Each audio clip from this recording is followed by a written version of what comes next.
दरबार भरलेला आहे आणि विठ्ठल पंत या ठिकाणी समोर उभे आहेत आणि त्याच वेळेस ते जे काही त्या ठिकाणी बसलेले होते ज्येष्ठ लोक त्यांनी सांगितलं, विठ्ठल पंत तुम्हाला एकच शिक्षा, तुम्हाला देहांत पाहिजे. तुमच्या मुलांना जर जगण्याचा अधिकार भेटावा ना तर तुम्हाला जीव द्यावा लागेल, तरच तुमच्या मुलांना जगण्याचा. आई आणि वडील काय असतील ते ह्या कथेतून कळून तुम्हाला सांगितल्या पद्धतीने विठ्ठल पंत घराच्या दिशेला येण्यासाठी निघाले. येत होते विठ्ठल पंत. काय काय विचार विठ्ठल पंतांच्या मनात आले असते की मला उद्या माझ्या मुलाला जगावं म्हणून मला आज मारावं लागेल. त्या पद्धतीने त्या ठिकाणी विठ्ठल पंत आले, घरी आले आणि एक छोटीशी झोपडी होती, तिचा दरवाजा उघडला. रुक्मिणी माता आपल्या नवऱ्याची वाट बघत होत्या. वाट बघत असताना त्यांनी सांगितलं, तुम्ही आहो, तुम्ही आले? हो ग रुक्मिणी, आलो. काय सांगितलं त्यांनी पैठणच्या धर्मनिष्ठांनी? त्यावेळेस सांगितलं, रुक्मिणी जर आपल्या ह्या लेकरांना जगण्याचा अधिकार जर प्राप्त करायचा असेल ना तर त्याच्यासाठी आपल्याला देहांत पाहिजे. देहांत पाहिजे तरच आपल्या पोराला या समाज या ठिकाणी स्वीकार. विचार करा, समोर असे त्यांचे चारही मुलं या ठिकाणी झोपलेले, ज्ञाना, मुक्ताई, त्यानंतर सोपान त्या ठिकाणी झोपलेले आणि झोपलेल्या अवस्थेमध्ये त्या आईनं त्या बाळाला आणि पाहून त्या ठिकाणी त्याची पपडी घ्यायला सुरुवात केली. पपडी घ्यायला सुरुवात केली. त्यावेळेस सांगितलं, रुक्मिणी मला माहित आहे संसारातून तुझा पाय निघणार नाही, संसार शून्य होणार. पण एक सांगू रुक्मिणी, त्या समाजाचं आपण काय वाईट केलं होतं का? काय त्रास या समाजाला आपण दिला होता की समाजाला अशा शिक्षा आपल्याला द्यावी?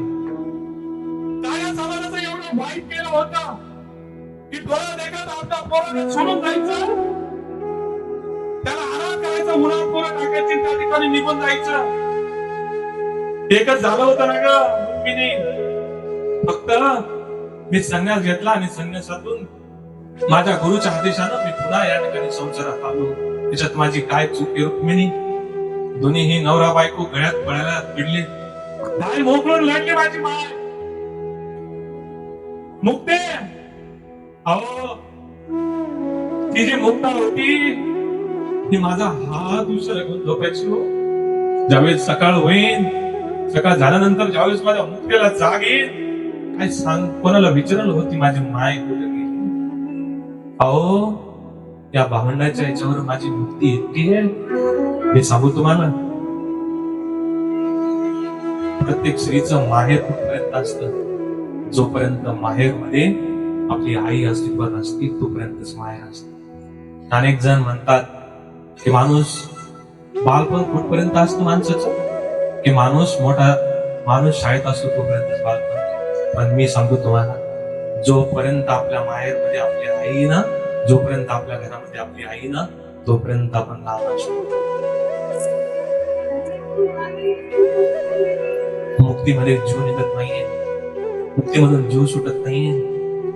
ज्ञानदेवाकडे या ठिकाणी पाहता ते रुक्मिणी माता. त्यावेळेस विठ्ठल पंतांना सांगावं, रुक्मिणी आवर आता, आता या ठिकाणी जगणं व्हायचं नाही, आपल्याला नाही जमायचं ग. रुक्मिणीनं आपल्या मुक्तीचे टोपे घेतले आणि तेवढ्यातच विठ्ठल पंत आपल्या खोलीमध्ये गेले. तिथून एक कागद आणला आणि कागदावरती काहीतरी लिहिलं विठ्ठल पंतांनी. रुक्मिणी मातानं विचारलं, काय लिहिता हो त्याच्यात? अगं रुक्मिणी, आपण उद्या जाणार आहे, उद्या आपण हे जग सोडून जाणार, पण आपल्या मुलाला कळावं आपल्या आई कुठं गेली, म्हणून ते सांगण्यासाठी पत्र लिहून.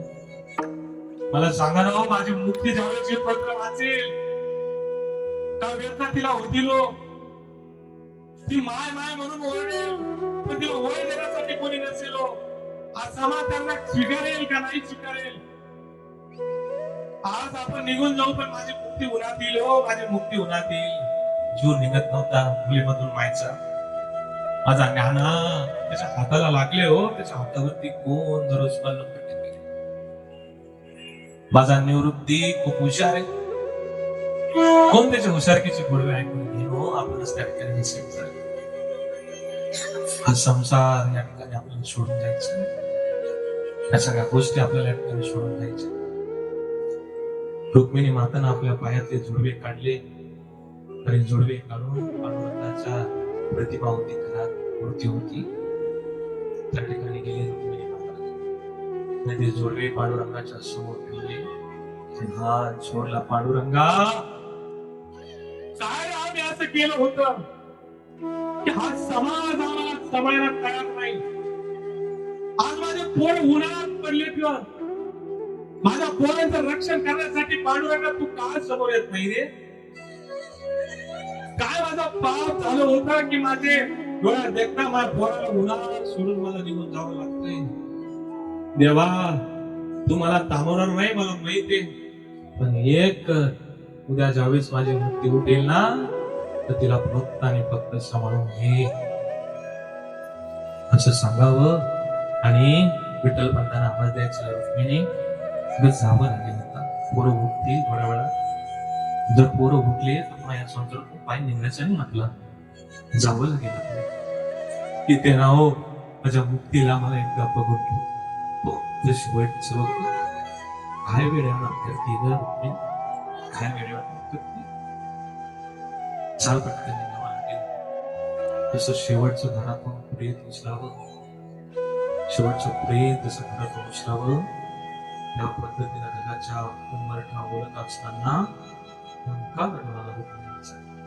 राहुल्या गेल्या नाही, रडायला येत होत, रडत होती मग रुक्मिणी माता, पण तिचे हसरू पुसण्यासाठी तिथं कोणीच नव्हतं. विचार करा, घरात पोरं टाकले, दार ओढलं दोघांनी आणि निघून ती कायमची. सकाळ झाली, ज्ञान दादा त्या ठिकाणी उठले, सोपान उठले, प्रवृत्ती दादा त्या ठिकाणी उठले, मुक्ती अजून उठली नव्हती. ज्यावेळेस ज्ञानदेवाने सगळं बघितलं त्यावेळेस विचार केला कसं सांभाळायचं हे. ज्यावेळेस मुक्ती उठेल तिला कसं सांगायचं, आपली माय आपल्यापासून काही चिंकून गेली, तुझ्या डोक्यावर मायेनं हात बसवला, तुला आता परत बघायचं नाही मुक्ती, परत तुला बघता येणार नाही. गेली मुक्ती. मुक्तीला ज्यावेळेस जाग आली त्यावेळेस ती उठल्या उठल्या बरोबर, माय माझी आई कुठे दादा दिसत नाही रे, सकाळीच कुठे गेली.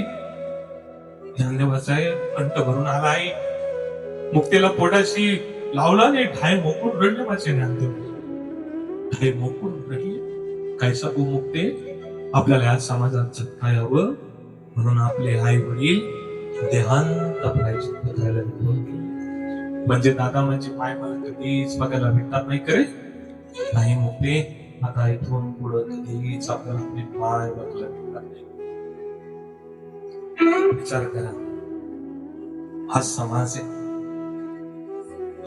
हा समाज जोपर्यंत आपल्याला समजणार नाही तोपर्यंत खऱ्या अर्थानं आपण त्याच्यातून जगण्याचा अर्थ मिळू शकत. आणि एक वेदना, आणि आज त्या माऊलीच्या रथाभोवती आपण पळत फिरतो, माऊलींची कृपा माझ्यावरती व्हावी म्हणून आजार वृक्षाच्या खाली जाऊन बसतो आपण. अशा वेदना या समाजानं माऊलीला त्यावेळेस दिल्या.